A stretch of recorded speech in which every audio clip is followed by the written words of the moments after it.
దేవునికి స్తోత్రం. హల్లెలూయా. దీన్ని మెస్సియానిక్ సీక్రెట్ అంటారు. ఇది చాలా అద్భుతం, మార్కు సువార్తకు ప్రత్యేకం.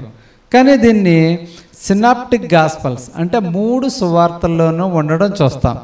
ఇది మత్తయి సువార్త 16వ అధ్యాయము 16వ వచనం నుండి 20వ వచనం వరకు, అలాగే లూకా సువార్త 9వ అధ్యాయము 20వ వచనం నుండి 21వ వచనం వరకు ఉంటుంది.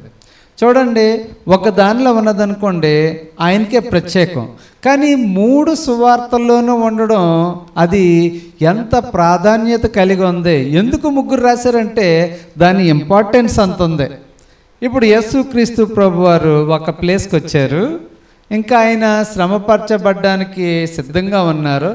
మెస్సియా శ్రమపడబోతున్నాడు అన్న విషయాన్ని వారికి తెలియచేయాలనుకుంటూ ఉన్నాడు. మీరు ఎప్పుడైనా మార్కు సువార్త చూస్తే ఇక్కడ ఏమవుతుందో తెలుసా, 1వ అధ్యాయంలో అద్భుతాలతో స్టార్ట్ చేస్తారు. నిజానికి మార్కు సువార్తలో ఉన్న అద్భుతాలు మరి ఏ సువార్తలోనూ లేవు. మార్కు సువార్త ప్రారంభం నుంచి 1వ అధ్యాయం నుంచి కూడా అన్ని అద్భుతాలే. చూడండి, మార్కు సువార్త 1వ అధ్యాయంలో ఇక్కడ మొదటి 14వ వచనం ఏమైనా 16వ వచనం నుంచి ఏమంటారంటే, ఆ శిష్యులను పిలిచి నన్ను వెంబడించండి, నేను మిమ్మల్ని మనుషుల పట్టు జాలరుగా చేస్తానంటాడు. తర్వాత సమాజ మందిరంలోనికి వెళ్ళి అపవిత్రాత్మ పట్టిన వాడిని బాగు చేస్తాడు. తర్వాత పేతురు అత్త ఇంటికి వచ్చి ఆమె జ్వరమును వెళ్ళగొడతారు. సాయంకాలం అయినప్పుడు రోగులందరూ వచ్చినప్పుడు వారికి ప్రార్థన చేస్తారు. తర్వాత కుష్ఠరోగులను బాగు చేస్తారు. 2వ అధ్యాయంలో పక్షవాయువు రోగిని బాగు చేస్తారు. 3వ అధ్యాయంలో ఊచ చేయగల వారిని బాగు చేస్తారు. ఇలాగ చూసుకుని వస్తే 4వ అధ్యాయంలో ఒక ఉపమానం చెప్తాడు. తర్వాత 5, 6 ఈ అధ్యాయాలన్నీ చూసినప్పటికీ యేసుక్రీస్తు ప్రభువారు ఏం చేస్తారు తెలుసా, 5,000 మందికి ఆహారం పెడతారు, 4,000 మందికి ఆహారం పెడతారు. ఇలాగ ఒక్కొక్కటి చూస్తే అప్పుడు యేసు ప్రభు కనిపించిందంట, నా కోసం ప్రజలు ఏమనుకుంటున్నారు, భోజనం పెడతారు బాగానే అనుకుంటున్నారా, లేకపోతే ఆయన ఉంటే స్వస్థతలు ఉంటాయి, ఇంకే రోగాలు ఉండవు, ఇంకా షుగర్ పేషెంట్లు వెళ్ళిపోవచ్చు, కొలెస్ట్రాల్ ఉన్నవాళ్ళు వెళ్ళిపోవచ్చు, ఆయన దగ్గరికి వెళ్తే చాలు మొత్తం తగ్గిపోద్ది అనుకుంటున్నారా? ఏమనుకుంటా ఉన్నారు? మీరేమనుకుంటున్నారు? వాళ్ళు ఏమనుకుంటున్నారో అలా కాకండి.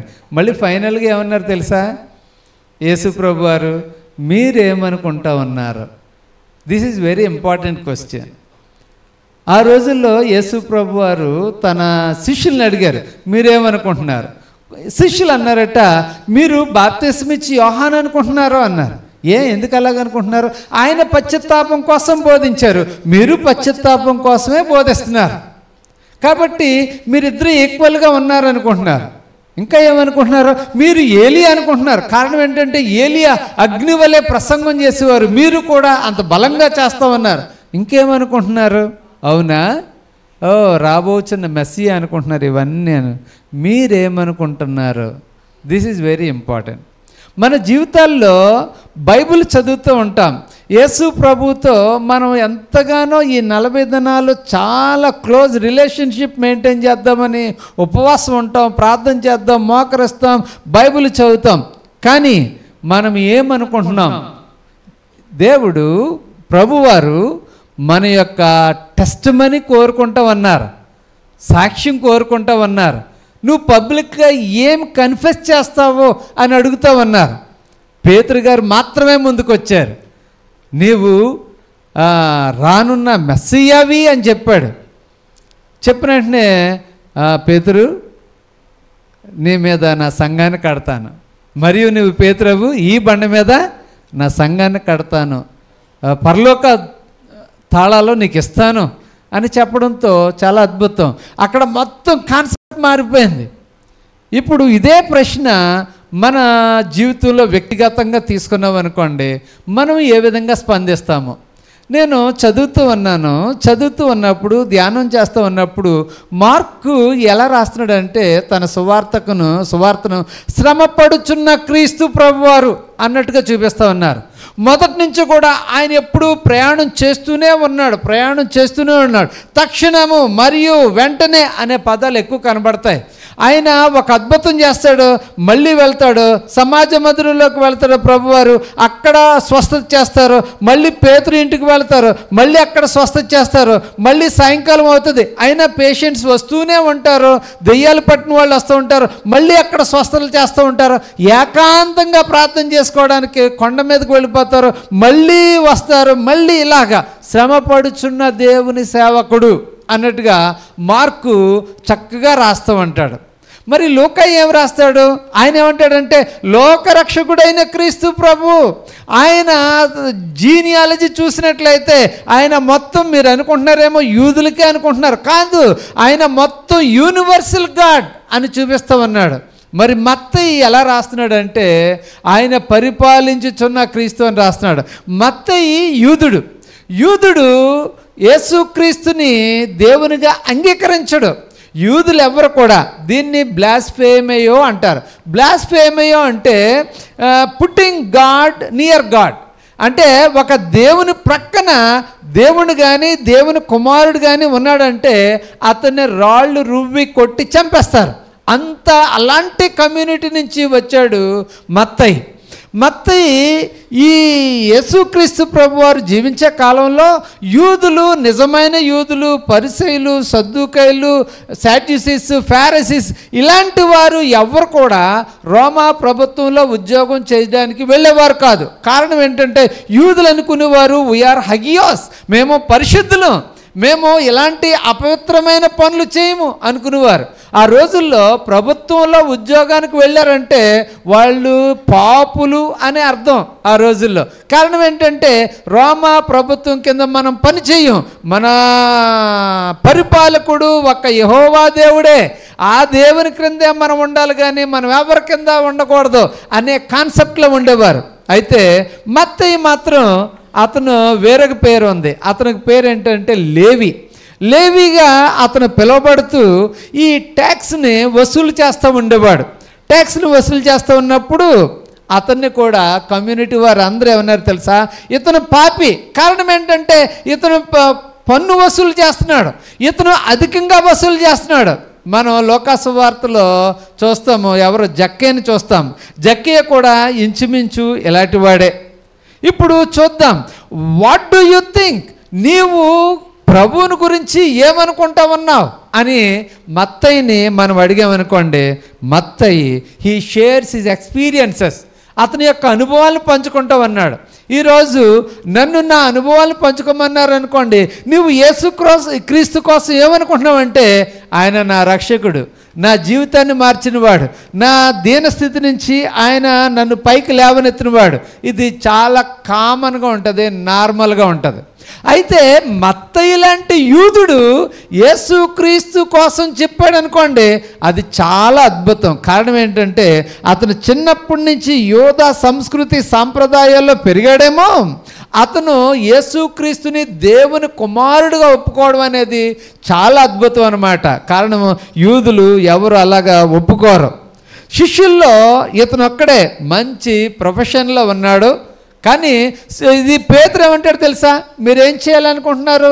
యేసుక్రీస్తు ప్రభువారు ఆయన సిలువ వేయబడిన తర్వాత శిష్యులు ఏం చేయాలో పాలుపక్క కూర్చుంటే శిష్యుల్లో ఒక శిష్యుడు అంటాడు, పేతురు గారు అంటారు, మీరేం చేయాలనుకుంటున్నారు? మీరేం చేయాలనుకున్నా నేను తిరిగి చేపలు పట్టడానికి వెళ్ళిపోతాను అంటాడంట. కానీ ఒక్క మత్తయి మాత్రం హీ లెఫ్ట్ హిజ్ ప్రొఫెషన్. అతను గళాపెట్టును వదిలేశాడు, ట్యాక్స్ను వదిలిపెట్టేశాడు, ట్యాక్స్ వసూలు పనిని వదిలేశాడు. అది చాలా బెనిఫిట్. కానీ అతను ఎప్పుడైతే యేసుక్రీస్తు ప్రభు వారిని సొంత రక్షకునిగా అంగీకరించాడో, యేసుక్రీస్తుని వెంబడిస్తున్నాడో, వెంటనే అతను తన యొక్క వృత్తిని విడిచిపెట్టాడు, లాభాన్ని విడిచిపెట్టాడు, తనకున్న సమస్త పలుకుబడిని విడిచిపెట్టాడు. కామన్ మ్యాన్ లాగా యేసు ప్రభు వెంట వెళ్ళిపోతూ ఉన్నాడు. అది చాలా విచిత్రమైన అనుభవం. కారణం ఏంటంటే అంత స్టేటస్లో ఉండే ఉద్యోగం వదిలిపెట్టి ఒక యేసుక్రీస్తుని వెంబడించడం అనేది నిజంగా కారణం ఏంటంటే ఇతను ఒక ట్యాక్స్ కలెక్టర్గా ఒక దగ్గరికి వెళ్ళాడు అనుకోండి, వాళ్ళు చాలా భయపడుతూ ఉంటారు. ఇందాక మేము వస్తూ ఉన్నాము, కొంతమంది యూనిఫామ్లో ఉన్న వాళ్ళు ఒక చోట ఏదో కొంట ఉన్నారు. అప్పుడు ఒక ఆయన అంటున్నాడు, ఎలా యూనిఫామ్లో వస్తే వాళ్ళకి ఏంటి ట్యాక్స్ తగ్గుతుంది, కన్సెషన్ దొరుకుతుంది, ఒక్కొక్కసారి డబ్బులు కూడా తీసుకోరు అంటూ ఉన్నారు. అవన్నీ కామన్గా జరుగుతాయి. ఇప్పుడు మత్తయి ఏం చేస్తున్నాడు తెలుసా? అతను ట్యాక్స్ కలెక్టర్గానే ఉంటూ ప్రభువుని అనుసరించవచ్చు. కానీ what do you think about me? యేసుక్రీస్తు ప్రభు వారు వేసిన ప్రశ్న, వారు అలాగన్నారా, వీళ్ళు ఎలాగన్నారా, అయితే మీరేమనుకుంటున్నారు? మత్తయి ఏమనుకుంటున్నాడు చూద్దాం. మత్తయి కూడా ఏమనుకున్నాడంటే, ఈ యేసుక్రీస్తు ప్రభు వారు కూడా repent and believe in God, నువ్వు పశ్చాత్తాపడు, ప్రభు యొక్క రాజ్యము సమీపించినది అని యేసుక్రీస్తు ప్రభు వారి బోధను ఈయన కూడా అంగీకరించాడు. అందుకనే మత్తయి సువార్తలో పశ్చాత్తాపము, మార్పు అనే 2 పదాలు ఎక్కువ కలబడుతూ ఉన్నాయి. పశ్చాత్తాపమా, నేనెందుకు పశ్చాత్తాపడాలి? మీరు ఎప్పుడైనా ఎవరినైనా పశ్చాత్తాపడు నీ పాపాలకి అంటే ఎవరినో ఒప్పుకుంటారా? వై షుడ్ ఐ, నేనెందుకు పశ్చాత్తాపడాలి? ఇప్పుడు ఒక కుర్రాన్ని అడిగారు అనుకో, నువ్వు పశ్చాత్తాపడు నీ పాపాల కంటే, నేనేం పాపాలు చేయలేదు. ఈవెన్ అబద్ధాల పాపాలు కావు, అతను చిన్న చిన్న దొంగతనాల పాపాలు కావు, ఈ సందర్భానుసారంగా చెప్పిన అబద్ధాలు కూడా పాపాలు కావు చాలామందికి. అంటే కొన్ని సందర్భాల్లో అబద్ధాలు ఆడవచ్చు, ఎందుకంటే ప్రాణరక్షణ కోసం అబద్ధాలు ఆడవచ్చు అని కొంతమంది చెప్పిన ఆ బోధతో ప్రభావితం చెంది that is not a sin అనుకునేలాగా ఉన్నారు. కానీ ఇతను ఏమన్నాడు తెలుసా? ఇతను పశ్చాత్తాపడు. మత్తయి ఏ విషయంలో పశ్చాత్తాపడ్డాడు అనేది నేను మీకు చూపిస్తాను. మత్తయి సువార్తలో లేకపోతే మత్తయి జీవితంలో 2 ముఖ్యమైన సంఘటనలు జరిగినాయి. ఒకటోదేమో పశ్చాత్తాపం, రెండోదేమో మార్పు. బహుశా జక్కయ్య వలె మత్తయి కూడా పశ్చాత్తాపడి ఉంటాడు. కొన్నిసార్లు పన్ను ఎగ్గొట్టిన విషయాలు ఉంటాయి, కొన్నిసార్లు గొంతు పిసికి నువ్వు పన్ను కడతావా లేదా అన్న అడిగిన సందర్భాలు ఉంటాయి, కొన్నిసార్లు కొట్టించిన విషయాలు కూడా ఉంటాయి. అప్పుడు మత్తయి పశ్చాత్తాపడుతున్నాడు, నేనేనా ఎంత క్రూరంగా వ్యవహరించానా, యేసుక్రీస్తు ప్రభు వారేంటి ఇలా చెప్తున్నారు అని బహుశా మత్తయి చాలా ఆలోచించి ఉంటాడు. కన్వర్షన్ ఎక్స్పీరియన్స్, మత్తయి కన్వర్షన్ ఎక్స్పీరియన్స్ చాలా అద్భుతం. మత్తయి రాస్తూ ఉన్నాడు 6వ అధ్యాయము 12వ వచనంలో, ప్రభువా మా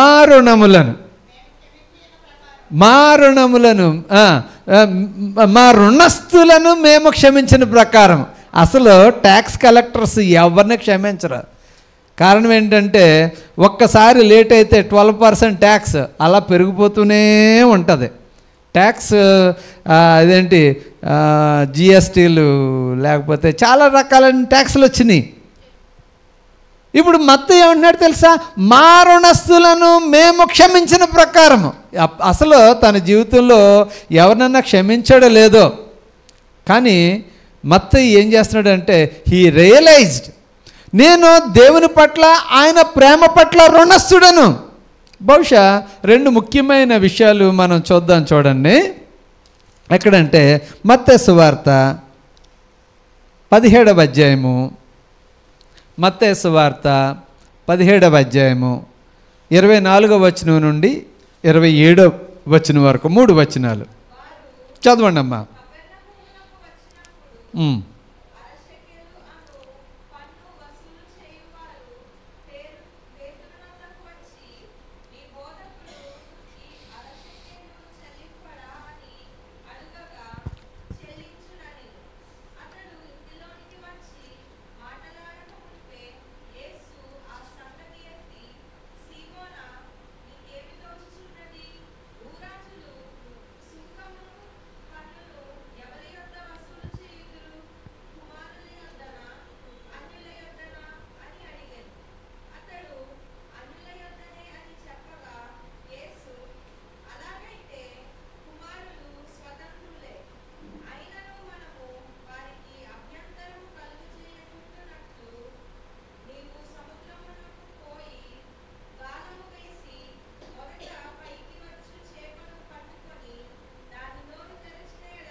దేవునికి స్తోత్రం, హల్లెలూయా. యేసు ప్రభు వారు ట్యాక్స్ ఎగ్గొట్టలేదు. యేసు ప్రభు వారు ట్యాక్స్ ఎగ్గొట్టలేదు. బహుశా మత్తయి ఎవరి కోసమన్నా సహాయం చేయాల్సి వస్తే కొంచెం ట్యాక్స్ ఎగ్గొట్టే పని చేసి ఉండొచ్చు. మత్తయి పశ్చాత్తాపడుతున్నాడు. అరే, ఇంత ఫెయిత్ఫుల్నెస్! చాలామంది ట్యాక్స్ ఎగ్గొట్టడానికి ఏమేమి సూత్రాలు వాడచ్చు. ఓకే, రిపేర్స్ అండ్ మెయింటెనెన్స్లో కొంచెం ఎక్కువ పెట్టచ్చా, లేకపోతే ఇలాగా కొంచెం వేరే దానిలో ఇన్వెస్ట్ చేసినట్టుగా చెప్పొచ్చా, చాలా మార్గాలు ఉండవచ్చు. కానీ మత్తయి ఏం చేశాడు తెలుసా? ఇక్కడ యేసుక్రీస్తు ప్రభు చెప్పిన ఆ యొక్క విషయాన్ని విని తను చాలా క్లియర్గా రాస్తూ ఉన్నాడు. మనము ఇతరులకు అభ్యంతరము కలగకుండానట్లు మన ట్యాక్స్ మనం కట్టాలి. ఇది చాలా వాస్తవం, అది నిజం. చాలామంది ఏం చేస్తున్నారంటే, ప్రాబ్లమ్స్లో ఎందుకు పడుతున్నారంటే ట్యాక్స్ ఎగ్గొట్టే పనులు చేయడమే. కానీ ఒక క్రైస్తవుడిగా క్రీస్తుని అనుసరించే వారికి ఇది చాలా ఇంపార్టెంట్ అని మత్తయి తన యొక్క సువార్తలో రాస్తూ ఉన్నాడు. మత్తయి అనుభవం. రెండవ విషయం ఉన్నది, ఇది చదివినప్పుడు చాలా నాకు నచ్చింది.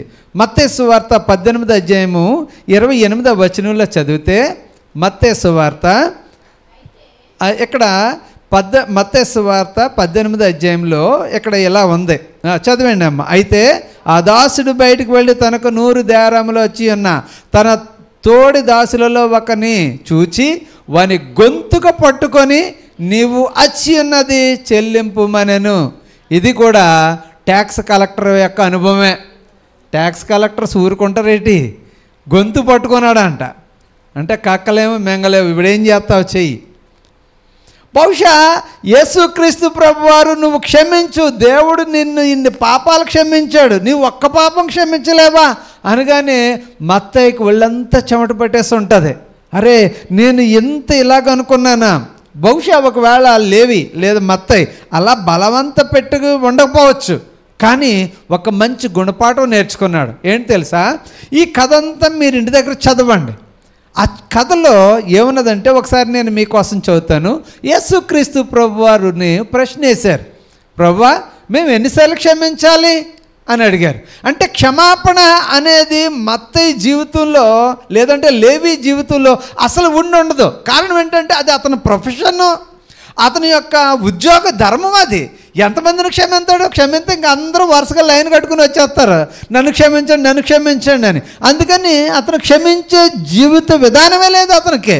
ఇప్పుడు యేసుక్రీస్తు ప్రభు అని అడిగితే అతను ఏమంటున్నాడు తెలుసా? ఒక రాజు తన లెక్కలు చూసుకుంటూ ఉన్నాడు. ఒక అతను 100 దేనారాలు కట్టవలసి ఉంది.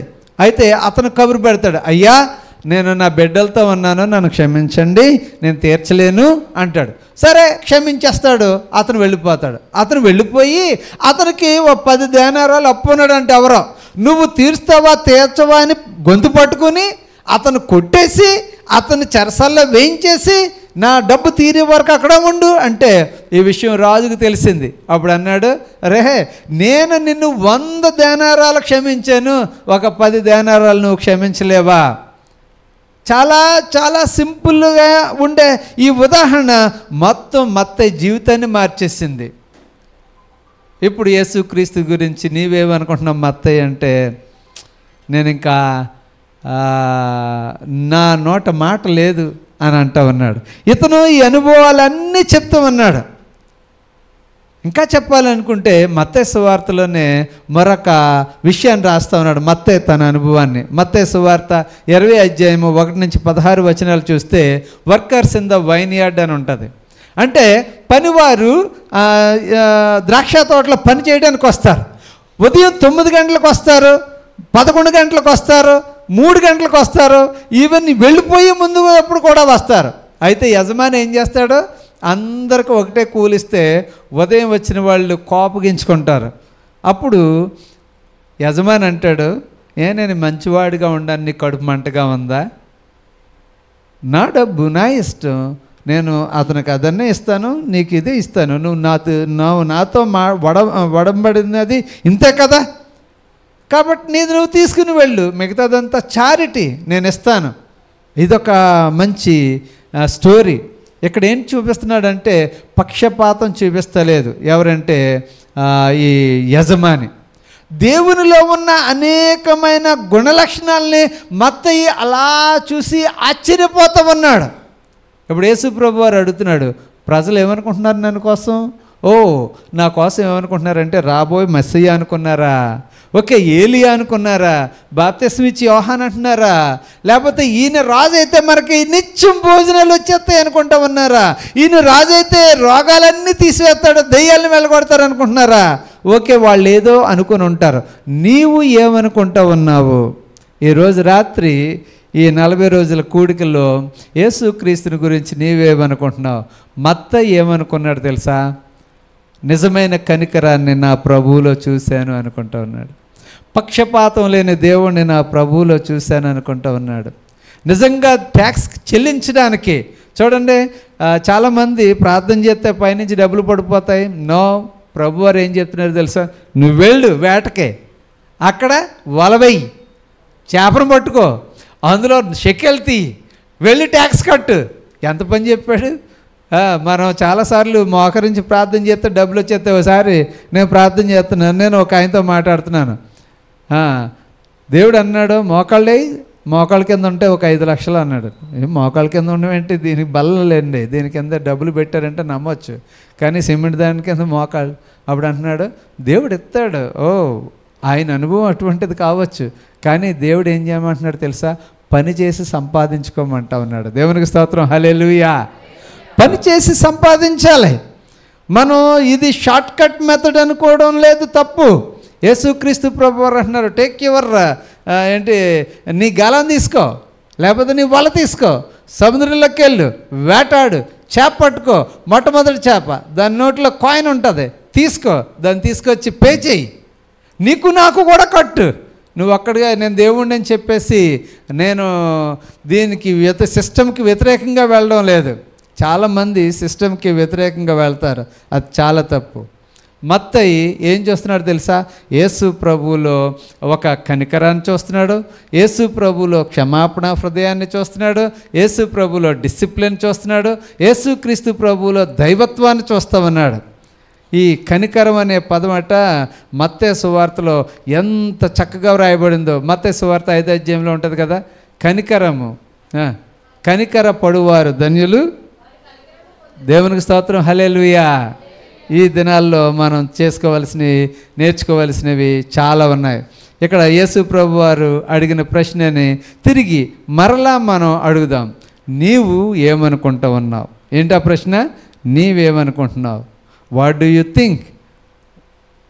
What do you consider? What Jesus means to you? యేసుక్రీస్తు నీకు ఎలా ఉన్నారు? పర్సనల్లీ నువ్వు ఆయన కోసం సాక్ష్యం చెప్పేలాగా ఉన్నావా? నువ్వు ఆయన కోసం what is your identity in Jesus Christ? ఎప్పుడైతే యేసుక్రీస్తు ప్రభువులోనికి వచ్చావో నీవు ఆయన కోసం ఏమనుకుంటున్నావు? ఈ దినాన మన ముందు ఈ ప్రశ్నలన్నీ ఉన్నాయి.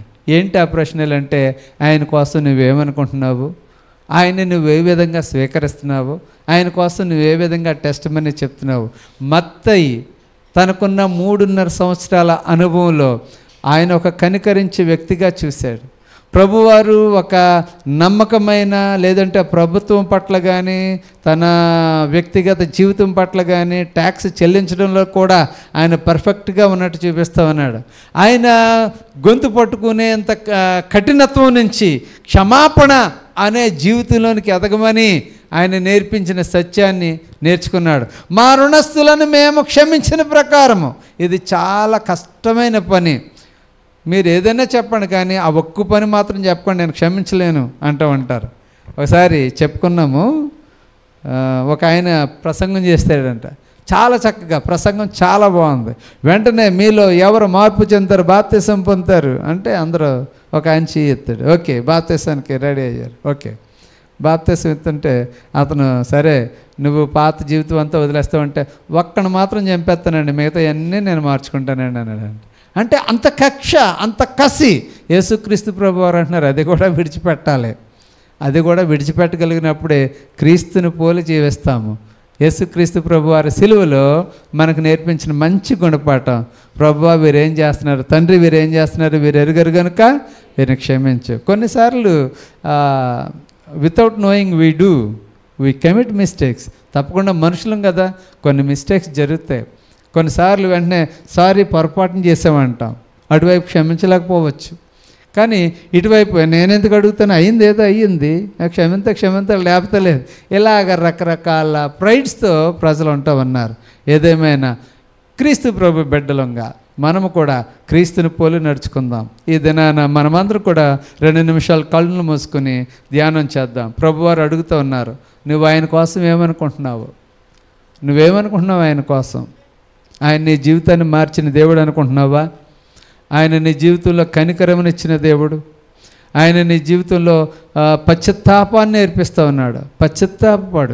పశ్చాత్తాపపడు. ఆయన నీతి న్యాయములు కలిగిన దేవుడు. మనము స్వతంత్రులమే, కానీ వారికి అభ్యంతరకరముగా మనం ఉండకూడదు. చాలామంది కొన్నిసార్లు అభ్యంతరకరంగా తయారవుతున్నాం.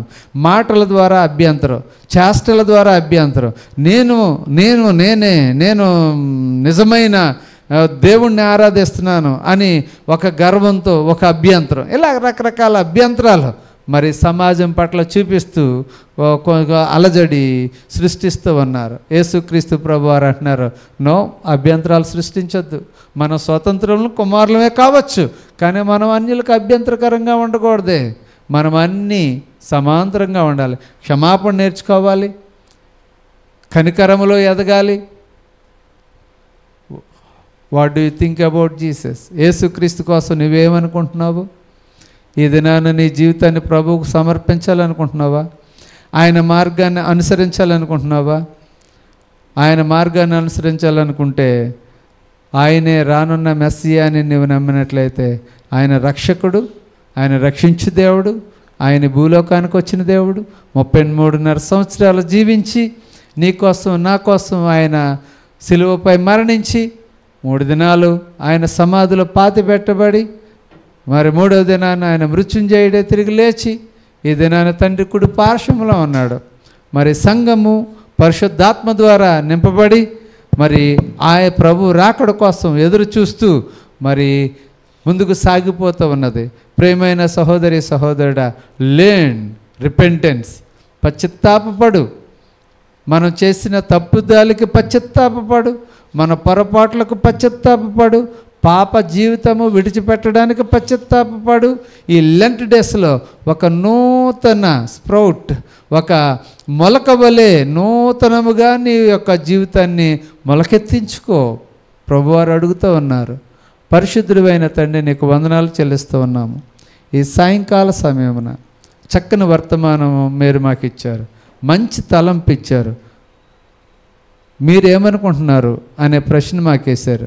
అవును ప్రభు, నేనేమనుకుంటున్నాను? నా ప్రభు కోసం ఆయన నా జీవితాన్ని మార్చిన ప్రభు, నాకు రక్షణనిచ్చిన ప్రభు, నాకు ఆనందాన్ని ఇచ్చిన ప్రభు, నాకు మార్పునిచ్చినదే ప్రభు, నన్ను సమాజంలో ఉన్నతమైన స్థానాన్ని నిలబెట్టిన ప్రభు, నా రక్షకుడు అని నేను అనుకుంటూ ఉన్నాను. ఆయన పరలోకానికి నా కోసం మార్గం సిద్ధపరిచిన దేవుడు అని నేను అనుకుంటూ ఉన్నాను. నా పాపములు తీసివేయడం కోసం ఆయన రక్తాన్ని చిందించిన దేవుడు అని నేను అనుకుంటూ ఉన్నాను. నీవేమనుకుంటూ ఉన్నావు? ప్రభువా, మా ప్రార్థనలు విన్నందుకై వందనాలు. ఈ దినము తండ్రి మంచి వర్తమానం మాకు ఇచ్చినందుకై వందనాలు.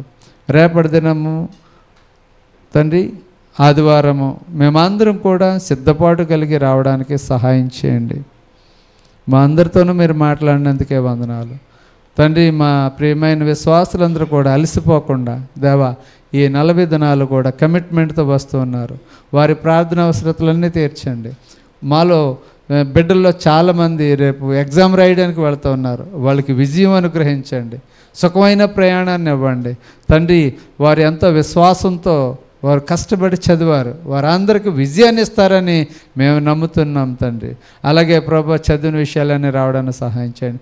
ఈ సమయంలో ఎవరైనా సిక్ పీపుల్ ఉంటే వారి కోసం ప్రార్థన చేస్తున్నాము. అద్భుతాలు చేయు దేవుడు, స్వస్థతనిచ్చు దేవుడు, ప్రార్థన చేస్తున్నాము, స్వస్థత ప్రకటిస్తూ ఉన్నాం. In the name of Father, Son and the Holy Spirit we proclaim healing Lord. హల్లెలూయా.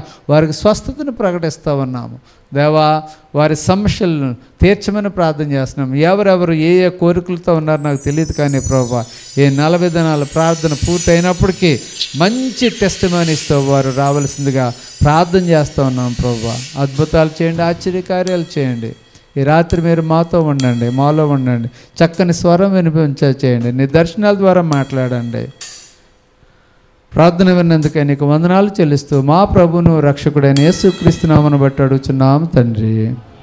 మనమందరం లేచి నిలబడి పరలోక ప్రార్థన చెప్పుకుందాం. పరలోకమందున్న మా తండ్రి, నీ నామము పరిశుద్ధపరచబడును గాక, మీ రాజ్యం వచ్చి